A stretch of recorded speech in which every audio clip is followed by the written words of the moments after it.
Article 370 ये सदन हमेशा हमेशा गर्व के साथ कहेगा कि सदन के कारण one nation one tax, one nation one tax, GST का निर्णय भी इसी सदन ने किया। One rank one pension, OROP, ये भी इसी सदन ने देखा।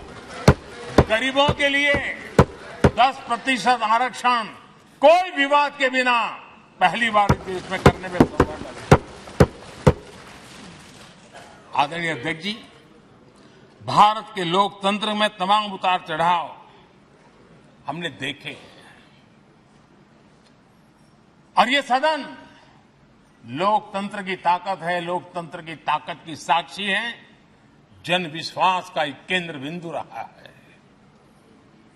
इस सदन की विशेषता देखिए और दुनिया के लोगों का आज भी ऐतराज होता है। ये सदन है जिसमें कभी 4 सांसद वाली पार्टी सत्ता में होती थी और 100 सदस्य वाली पार्टी विपक्ष में बैठती थी। ये भी सामर्थ्य इस सदन के लोकतंत्र की ताकत का परिचय कराता है। और यही सदन है जिसमें एक वोट से अटल जी की सरकार गई थी और लोकतंत्र की गरिमा को बढ़ाया था। ये भी इसी सदन में हुआ।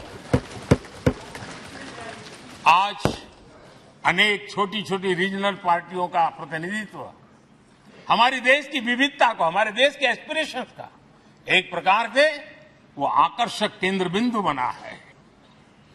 आदरणीय अध्यक्ष जी, इस देश में 2 प्रधानमंत्री ऐसे रहे, मोरारजी भाई वीपी सिंह। एक प्रकार से कांग्रेस में जीवन खपाया था, लेकिन एंटी कांग्रेस गवर्नमेंट का नेतृत्व कर रहे थे।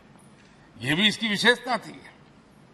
और हमारे नरसिम्हा राव जी, वो तो बिस्तरा गोल करके घर जाने की तैयारी कर रहे थे, निवृत्ति की घोषणा कर चुके थे। लेकिन यही लोकतंत्र की ताकत देखिए, सदन की ताकत देखिए, वो प्रधानमंत्री के रूप में 5 साल हमारी सेवा कर।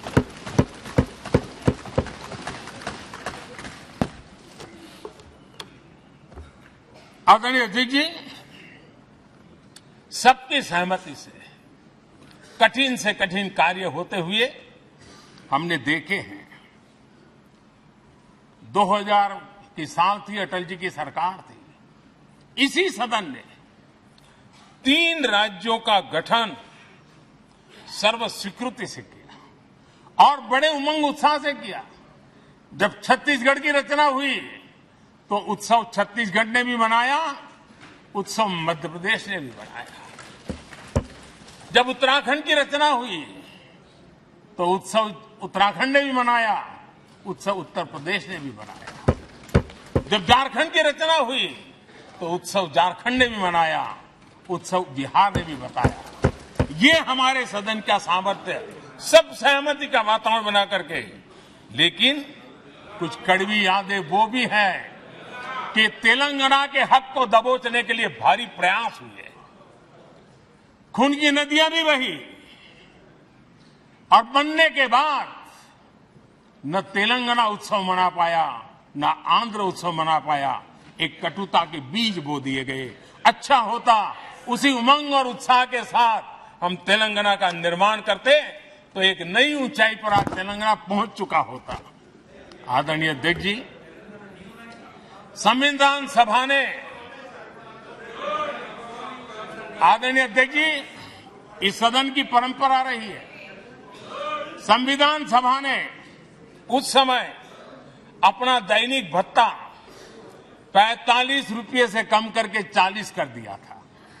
उनको लगा हमें इसको कम करना चाहिए।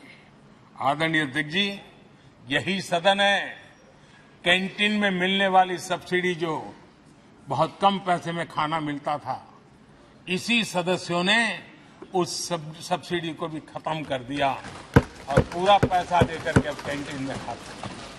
आदरणीय अध्यक्ष जी, कोरोना काल में जब जरूरत पड़ी तो यही सांसद जिन्होंने एमपी लेड फंड को छोड़ दिया और देश को इस संकट की घड़ी में मदद करने के लिए आगे आए।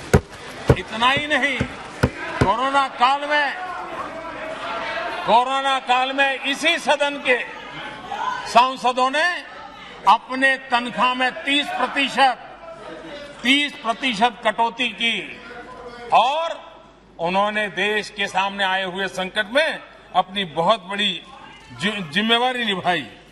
आदरणीय अध्यक्ष जी, हम गर्व से कह सकते हैं, ये सदन में बैठे हुए लोग भी कह सकते हैं, हमारे पूर्वज जो सदन में बैठे थे वो भी कह सकते हैं कि हम ही लोग हैं जिन्होंने हम पर डिसिप्लिन लाने के लिए हमारे यहां जनप्रतिनिधित्व कानून में समय समय पर कठोरता बरती। नियम हमने ही लादे, हमने ही तय किया कि नहीं, जनप्रतिनिधि के जीवन में ये नहीं हो सकता। मैं मानता हूं ये जीवंत लोकतंत्र का बहुत बड़ा उदाहरण है और ये सदन ने दिया है, यही माननीय सांसदों ने दिया है और हमारी पुरानी पीढ़ी के सांसदों ने दिया है। और मैं मानता हूं कि कभी कभी उन चीजों को भी